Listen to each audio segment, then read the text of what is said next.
This is Rich Herrera. Thanks so much for tuning into our stream. Back in just a bit. Until then, how about some highlights from the University of Arizona? McLeod's going to line up under center. Wiley, the running back. Receiver either side. Two tight ends. Oregon, five-man front. They shift. Play fake, rolling right. McLeod looking to throw. Going deep, down, trying to find Berryhill. Makes the catch inside the 25-yard line. Still loose inside the 15. First down, Arizona. What a play by McLeod. He was smacked, but he had the presence of mind to know where Berryhill was. He threw the ball. He underthrew the ball, and Berryhill was looking back at it and made a great play on the ball. An amazing play by Jordan McLeod.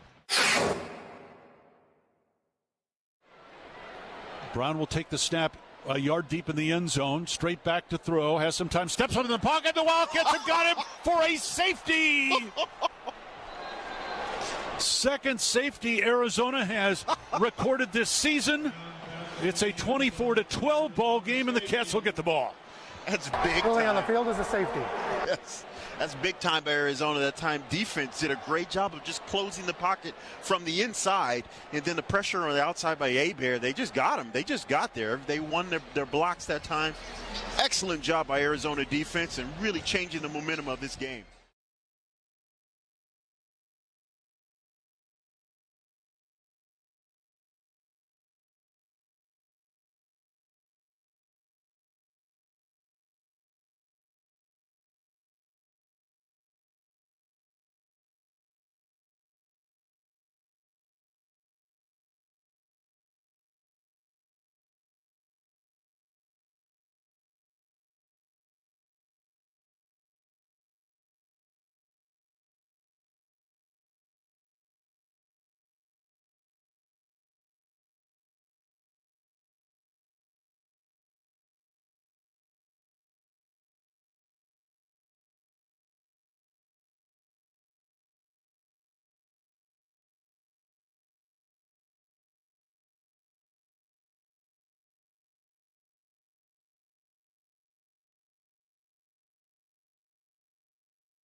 The Rich Herrera Radio Show rolls on. We're live at Illegal Pete's upstairs, the balcony. The rain has come, the rain has left, and it is gorgeous right now in Tucson, Arizona.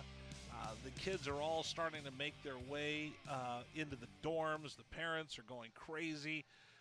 They need more hangers. No, we need more hangers, please. No, this is how we're going to organize the room. They need a beanbag chair. No, make sure you get them enough Tide Pods.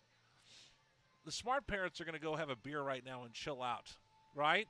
The rest of the parents that are walking around downstairs and we're watching them gripping is they're carrying huge boxes. They can't find their kids and they're fighting. And the glory of dropping your kids off at college. I remember it well. And we're watching people walk down the street with huge Target bags, and they're trying to get their kids settled into school. It's pretty cool. So, again, we're live here at Illegal Pete's. We invite you to come by and join us. We'll be here with you for the next hour. This is going to be our location that we'll have for college football, for Bear Down Friday. We'll be here for Bear Down Friday, and you'll want to hang out with us here as we talk a little football with you every Friday. This is going to be fun. And if you're watching us on the stream on YouTube or on Facebook, I have the camera going today.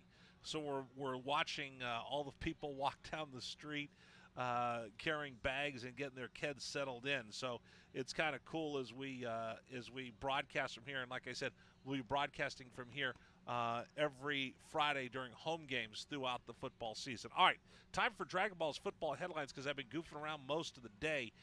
Dragon Ball worked hard on getting all of our football headlines for you. So let me bring in, without further ado, my sidekick, my compadre, the guy who organizes all of this mess on a daily basis, Dragon Ball. I'm ready to hear what you have to say for the latest in football headlines. All right, then. Let's go ahead and let's do it. Football is a game played by men. Big, physical men. Men with ill intentions who wish to wreak havoc upon their opponents. It's a game based on land acquisition at the expense of your opponent, even if you must sacrifice your own body and health for the good of your team. It can be brutal at times and bloody. It can be painful and punishing.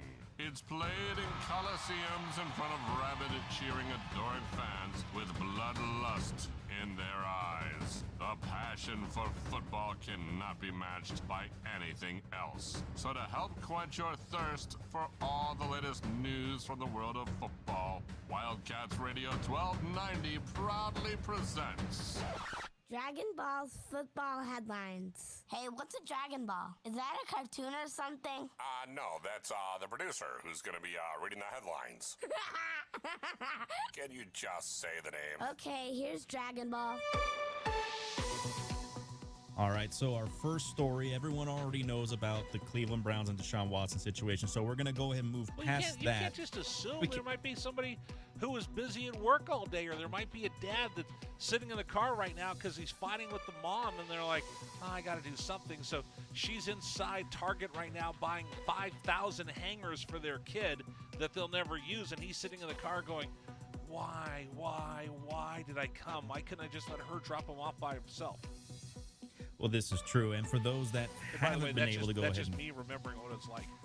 You're right, but for those that haven't heard on the radio because of all the things that they've been doing today with Move-In Day, just a reminder: Cleveland Browns quarterback Deshaun Watson will be suspended now. You realize I'm going to get in trouble for mouthing off like this, right?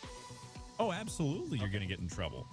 But yeah. Cleveland Browns quarterback Deshaun Watson's been suspended for 11 games, including a $5 million fine after the NFL and the NFL Players Association comes to an agreement on Deshaun Watson's imposed punishment for more than 24 sexual misconduct allegations that he was hit with during this offseason. And now the Browns are saying that they will not play Deshaun Watson for the remainder of the preseason, even though he would be eligible to play. They are going to sit him for the remainder of the preseason, meaning that they'll just stick with Jacoby Brissett and Josh Dobbs for their preseason schedule. And like I said, I mean, you mentioned it pretty much on point earlier, Rich, is that when both sides walk away frustrated, it means that it was a fair deal that was met. Right. As long as everybody's upset, then it's fair. Yeah. As long as everybody's upset, then you can't really get too upset at anybody else. Who is trying to peel out of the parking lot over there? Freshman. So, again, like I said, though, Rich, today's headlines are very, very quarterback heavy. So besides Deshaun Watson, we've got a number of other quarterbacks getting in the news, including AFC East quarterback Zach Wilson for the Jets. Robert Saleh is not ruling him out for a Week 1 start, even after the quarterback just came back from knee surgery. Now, again, all being said, this is just Saleh saying he doesn't know if he has an opinion on whether or not Flacco will be the starter. Again, Joe Flacco is the predominant backup in New York. Zach Wilson had arthroscopic surgery for what was basically they described as a bone bruise on his right knee. So there's a chance that if Zach is ready to play, he's going to be the Week 1 starter, quote unquote, by Robert Saleh today. So they apparently have faith that this kid's going to be able to play. Why wouldn't you have? I mean, hey, listen, he's your number one quarterback. Yes, Flacco's good, but you got to go with the best quarterback you have. Unfortunately, they're New York Jets, so there's a special curse they have. Well, I mean, we're talking about a franchise that hasn't had a good quarterback since Sam Jones. What? Oh, you don't know about Flash Gordon? I would think you would say Broadway Joe Namath. No. The actor Sam Jones who played Flash Gordon. And Flash Gordon, if we all remember, was the quarterback for the New York Jets, according to his. Yeah. Listen. If I was sitting there and I had all my little sound effects, I would be giving you a standing ovation. I'm giving you a standing O right now. You finally got one past me. You got a piece of pop culture past me that I didn't immediately get. So, bravo for you, Dragon Ball. That's the one joke that Jets fans don't like hearing me hit them with. They always make the joke about how it's like, yeah, you haven't had a good quarterback for a while. Yeah, it's been a while since Broadway Joe was like, what are you talking about? Flash Gordon was the best quarterback the Jets have ever had. He saved the world. That is outstanding. Give yourself a big O right there. Oh, well, before I go ahead and get too excited about myself, I will say that there's actually a friend of yours that, yeah, you and him are bros because you always hype him up a little bit here. This one coming out of Tampa Bay. Head coach Todd Bowles is non-committal about Tom Brady's return. Tom Brady, as we all remember. Weird. Yeah. So Tom Brady, earlier in training camp, took a reported leave of absence for personal matters. He has been away from the team since August 11th, so this is going on a week now. And now the head coach is saying there is no timetable for Tom the Terrific's return to camp before the season starts. Okay, so this is getting scary if you're a Tampa Bay Buccaneers fan. Yeah, because he was going to be gone for, I think they said 10 days. So we're getting close to the 10 days the TB12 has been gone. And they said personal reasons. I don't know what the personal reasons are, nor do I want to speculate. I'll let those be personal. He's a little bit older. He's got kids. He's got his wife. He's got all kinds of other things. You never know what happened. There could be something that happened in the family. You just don't know. So I'm going to respect his privacy. But the fact that they don't know when he's coming back should be reason for concern if, A, you're a Tom Brady fan or a Buccaneers fan or a football fan. And even if you're a fantasy football fan right now, you're trying to figure out what in the world's going on with TB12. So, yeah, that's got lots of reasons for concern today. Yeah, and again, just so everyone's kind of understanding of the timeline here, Bowles announced Brady would be stepping away. This was a pre-planned exit for Tom, right. According to all sources here. And he said that Brady could return to practice by Monday, August the 22nd, but now he's saying that there is no clear return date. There is no timetable for his possible return to practice. So maybe he comes back after training camp is officially finished, because again, training camp doesn't go throughout the entirety of preseason. You'll eventually, camp will go ahead and break out just before the last preseason game, I should say. So right. Maybe he comes back for that, but it's hard to say when exactly. But for a guy who's such a perfectionist and works so hard, that's just completely out of character. So again, I'll respect his privacy, but it's very on TB12 to not be there to get his timing down with his receivers and be ready to go. And then you talk about him where he retired and then he didn't retire. Now he disappeared. This is kind of weird. It is very weird. Not that much weirder, though, what's going on out in the other side of New York. This one coming out of East Rutherford for the Giants. Quarterback Daniel Jones says he underwent non-football related neck procedure during the offseason. Wait a minute, say that again? This is a non-football related neck procedure, no, meaning that this was Daniel Jones. Okay. So everyone that needs to understand that, again, Daniel Jones this is the last year of his rookie contract. There's no guarantee that he comes back to play for the Giants next season. Now Jones is adamant that this procedure is not related to the neck problem that he had for the last 6 games of last season that pretty much sidelined him for the remainder of the year. Now, this was apparently a procedure that he had. People were wondering what was going on in Giants camp because there was some sightings that Daniel Jones wasn't getting reps with the ones. He was actually taking the backseat to Tyrod Taylor at training camp. People were wondering, did the coaches not believe in him? Apparently now they're saying this was related to the neck injury. Now Jones is saying that he's back. He's trying to go ahead and get back into practice here. And he does apparently have a 6-inch scar on his upper chest to say that he did undergo surgery. So interesting to see where Daniel Jones this is a contract year for him. So hopefully this injury doesn't hurt him in regards to him finding a new home. It's a non-football neck injury. Non-football related procedure on his neck this past winter. So I wonder if he had that. Well, okay, so you can have non-football surgeries, right? Yeah.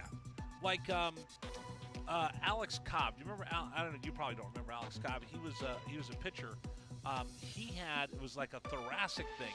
Do you know that you have ribs that go all the way up into your neck and up into the back of your head? Yeah. The rib cage is a bizarre collection of bones. Right. So he had one that was causing him pain, and he actually had the rib removed from his neck. So it was non-throwing and non-athletic, but it was just one of those things, and he had that piece of rib removed. I think he actually kept it in a jar inside his locker. Oof. The little piece That's a of little rib. morbid. So you just never know. Now, I'm not saying that's what's going on with the quarterback, but that's odd that it's non-football and nobody's reported it. Yeah, and like I said, they just the main thing that people were noticing was, again, the 6-inch scar on his chest, which means that if it was any kind of surgery, it was pretty invasive. It was a neck procedure that it had to start from his chest to get in there. Ooh, interesting. Okay, I have no idea what that is. I'll have to look it up on WebMD. Yeah, no, I'm very, very intrigued to see what exactly is going to happen with this kid moving forward. Because, like I said, if he doesn't ball out this year, he's probably out as a very early just backup for the remainder of his career kind of deal. 100%. Another guy right now that's currently dealing with some issues that were apparently not that common for a quarterback. This is coming out of Los Angeles, and Rams quarterback Matthew Stafford saying that he's right on track for the season opener after dealing with elbow tendonitis. Now, for those that weren't in the know, head coach for the Rams, Sean McVay, said that the injury that he was dealing with in Stafford's elbow was not common in quarterbacks to have. So that initially opened up a lot of people being concerned, like, well, is this an issue? Because not too recently, you got to remember, Ben Roethlisberger missed an entire year for having his elbow tendon basically torn apart. And if there's an elbow issue with Stafford, people are wondering, is this going to happen to him? Now, Stafford's saying that he'll be fine. He'll be ready to go for the first week of the season. But you got to wonder, again, what's his workload going to be like going in through the rest of training camp? Because I don't think he's going to play training camp, obviously. But how many throws do you think he's going to have per game if his elbow continues to flare up? Yeah, that's kind of scary. Yeah, and again, it's one of those things where, again, just elbow tendonitis for a quarterback, especially one like Stafford, where this is a guy who really I know a lot of people will go ahead and say, well, Patrick Mahomes is the master of the sidearm throw and things like that. It's like, I remember watching Stafford in Georgia, and he had the weirdest bits of release where he would go over the top, over the shoulder, underneath the rib. And he's been doing a lot of weird things with his elbow over the course of his career. Maybe this is starting to be the thing that's coming back to bite him in the you-know-what. I've never been a huge Matthew Stafford fan. I broadcast some of his games in Georgia and watched as sideline reporter. People love him. I've never been a big fan. Well, he's a Super Bowl champion now, so nothing that anyone can take away from him now. So what do I know? I also told my producer I don't want to work with Stephen A. Smith anymore, so, what do I know? Hey, everybody's got their opinion on certain people. Exactly. I know for me, I don't mind them too much. Stephen A. Smith said, I don't want to work with that Herrera clown anymore. Who knows? Anyway, you got anything else, or is that it? I got one more, but this one's actually for the local team in the state here in the Cardinals.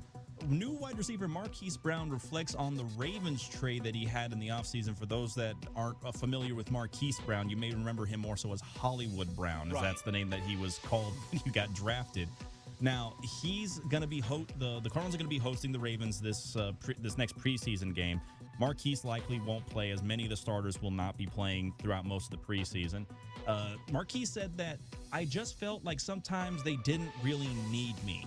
And that's why he requested the trade out of Baltimore. And a lot of people said that there was issues with him and Lamar Jackson, that Lamar wasn't a good thrower of the football. That's why Marquise wanted to get traded. They squashed those rumors, saying they still like each other. And now it seems like maybe Marquise didn't feel the love from the organization, rather than the love from his quarterback.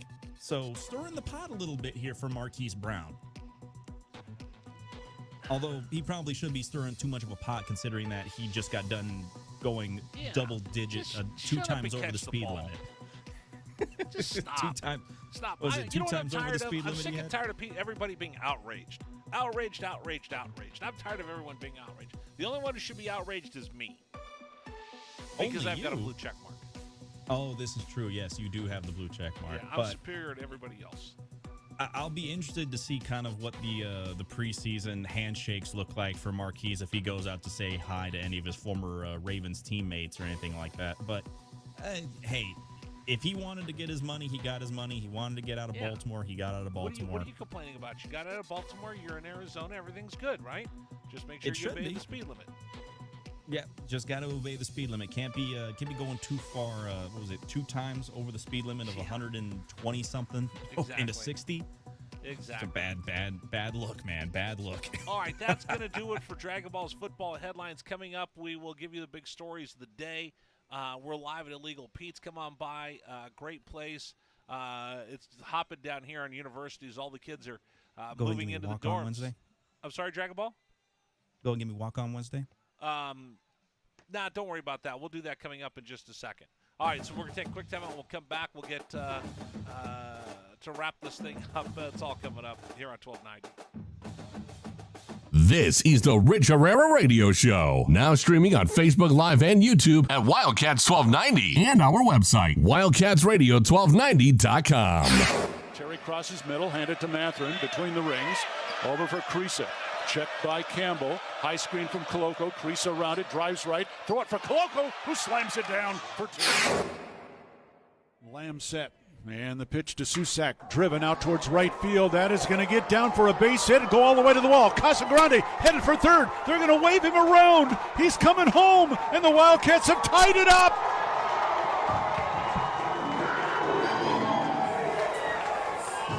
Susak with an RBI double to right center. And we're still playing ball. Tied at 16 in the bottom of the 10th. Shot blocked by Koloko, who grabs it out of the air. Ahead to Dalen Terry, Arizona with the ball, minute 30 to go, and a 6-point lead. Juzang working right, drives to the bucket, put up, blocked by Koloko, grabbed by Larson. Arizona ball, 38 seconds left. For Bernard, goes right, blocked by Ballo, grabbed by Matherin. Arizona ball, 22 seconds left. Campbell down for the Bruins, throw it out to Riley. He'll shoot the 3, blocked again by Koloko. Ballo grabs it, it's over. Championship to Tucson. Hey, sports fans, it's Rich Herrera. Thank you so much for tuning into our stream. We'll be back in just a bit. Until then, how about some Arizona Wildcat highlights? 4th down, and less than a yard. Trojans will go for it in a tie game. Slovis out of the shotgun. Step to his left. Step the handoff. Into the backfield and drop.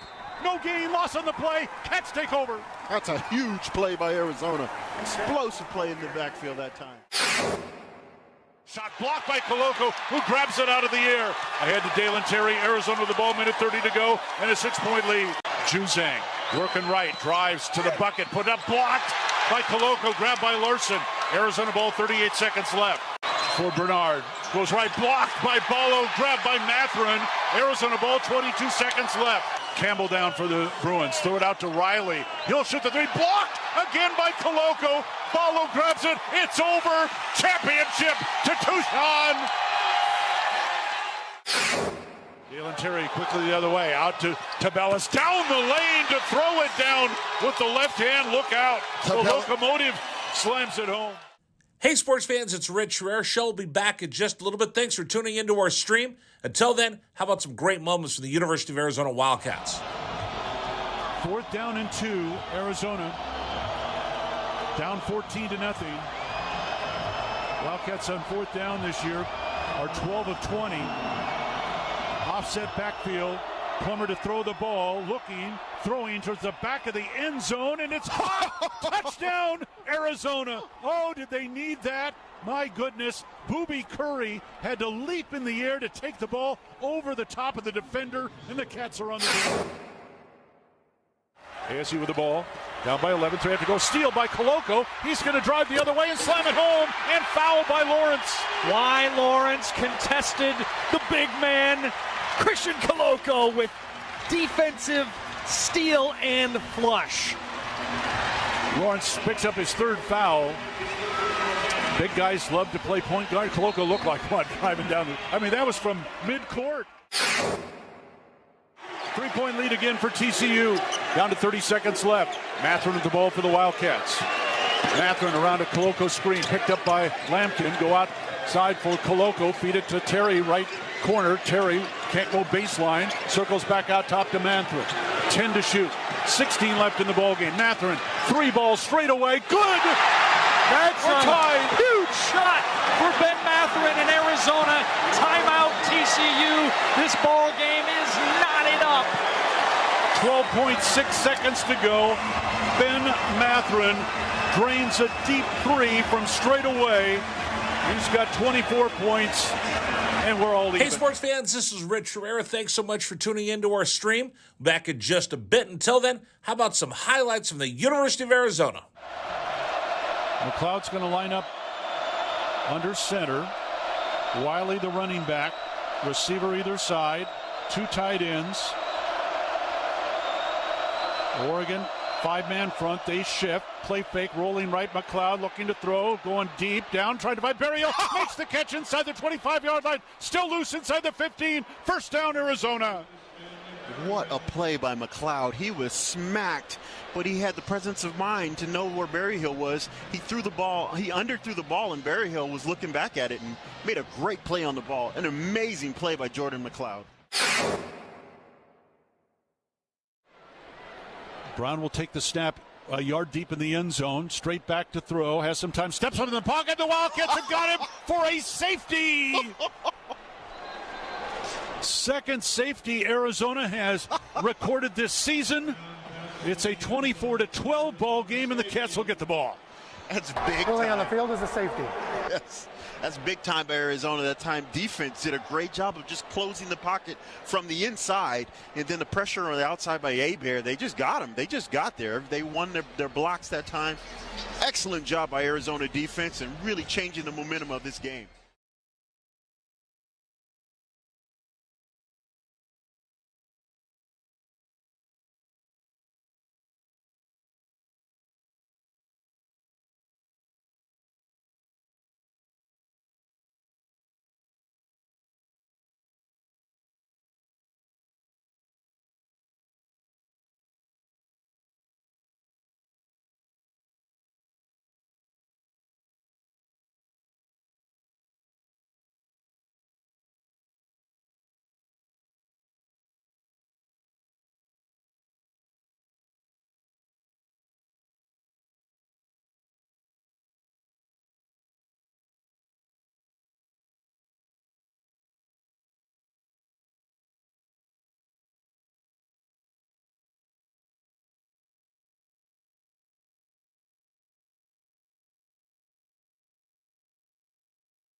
TCU not going to foul yet.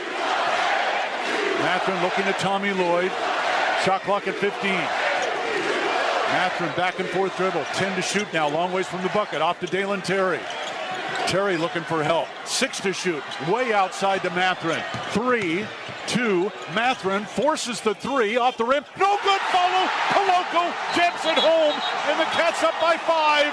Offensive rebound, and the man of the night, Christian Koloko. 12 of 13 from the field, 28 points. This is the Rich Herrera Radio Show. Now streaming on Facebook Live and YouTube at Wildcats 1290 and our website, wildcatsradio1290.com. Terry crosses middle, hand it to Mathurin between the rings. Over for Krisa. Checked by Campbell. High screen from Koloko. Krisa around it, drives right. Throw it for Koloko, who slams it down for 2. Lamb set. And the pitch to Susak, driven out towards right field. That is going to get down for a base hit and go all the way to the wall. Casagrande headed for third. They're going to wave him around. He's coming home, and the Wildcats have tied it up.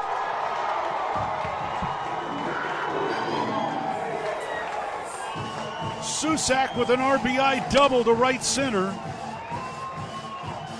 And we're still playing ball. Tied at 16 in the bottom of the 10th. Shot blocked by Koloko, who grabs it out of the air. Ahead to Dalen Terry, Arizona with the ball, minute 30 to go, and a 6-point lead. Juzang working right, drives to the bucket, put up, blocked by Koloko, grabbed by Larson. Arizona ball, 38 seconds. To the conference, and what they're saying is, and scuttlebutt is that UCLA might be asked to reimburse the California Golden Bears for their loss of income, and if that happens, then this deal for UCLA starts not looking as good as you would have originally thought. $80 million is what each school is supposed to get individually, but for the UCLA Bruins and the USC Trojans, they're going to have to take on extra money. They're going to have to take on extra travel expenses, and if you get dung by the Board of Regents for the University of California, and UCLA has to pay $10 to $15 million a year to make Cal whole, all of a sudden now you go from $80 million to $50 million, and you get closer to what you could get just by staying in the Pac-12. So this is still, and John Wilner of the San Jose Mercury News puts it about 15% chance that the UCLA Bruins will backtrack and come back to this conference. Now, remember, George Kliavkoff said, hey, listen, guys, we are going to welcome the Bruins back with open arms if they want to come back. So is it going to happen? No. But can it happen? Yes. So we'll have to see as that story continues to develop. But the money is going to go to the Big Ten, and it is going to be a big payday for the folks in the Big Ten. Deshaun Watson gets his suspension from the National Football League. 11 games, he's fined $5 million. The original judgment against him for violating the league's conduct policy, personal conduct policy, was a 6-game suspension with no fine. The NFL appealed it. They did offer him a 12-game suspension. They wanted to fine him $8 to $10 million. He said no. Once that verdict came down from Sue Robinson, the NFL appealed and was looking for an indefinite suspension of at least a year by most accounts. So the both sides compromised. So he's going to get an 11-game suspension, which was less than the 12. He gets a $5 million fine, which is less than the 10, but he gets more than the $6 million that was offered by Sue Robinson, the original arbiter in this case. So those are the two big stories that we have in sports today. Right, Dragon Ball? That is right. That's pretty good. I got that all by myself because I lost my notes. Not a problem. You actually did pretty good. That's not too bad of a recovery. By the way, and tonight, we had Chico After Dark. He talked about Deshaun Watson as well. He was on the program a little bit earlier, and we'll have that up on the website, right? Yes, we'll have that on the website. And you can also hear it tonight. I'm going to sit in one more night for Amy Lawrence. So as soon as I get done, I got to start getting ready for the second show that starts at 11 o'clock tonight across the country on CBS Sports Radio. So you get a double dose of Rich today. That's always a good thing. I think that's a good thing as well. All right, coming up, the best thing you've heard all day, and Dragon Ball has one more sports headline for you as we come to you live from Illegal Pete's down on University here on Wildcats Radio 1290. All right, and you're clear. This is the Rich Herrera Radio Show. Now streaming on Facebook Live and YouTube at Wildcats 1290 and our website, wildcatsradio1290.com. Terry crosses middle, handed